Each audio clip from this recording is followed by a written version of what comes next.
In this video, I'll show you how to install mods in GTA San Andreas. Check my video description for these mods. Right click on the Essential Pack and select WinRAR and select Open with WinRAR. To stop here, right click on the game and select Open File Location.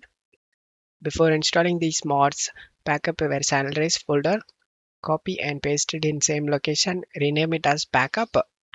Once you're done, open the San Andreas folder, turn up all these files inside the game folder, replace the file in the destination, and then go back. Open the limit adjuster, turn off these two files inside the game folder. And now go back, open the retexture and turn off this Modloader inside the game folder.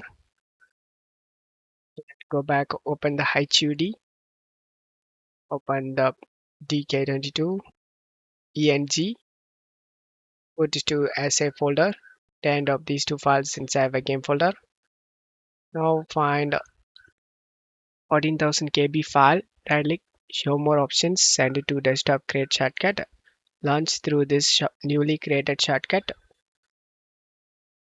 We successfully installed the retexture mod and HUD, same like a GTA 5, and that's how you can install mods in GTA San Andreas.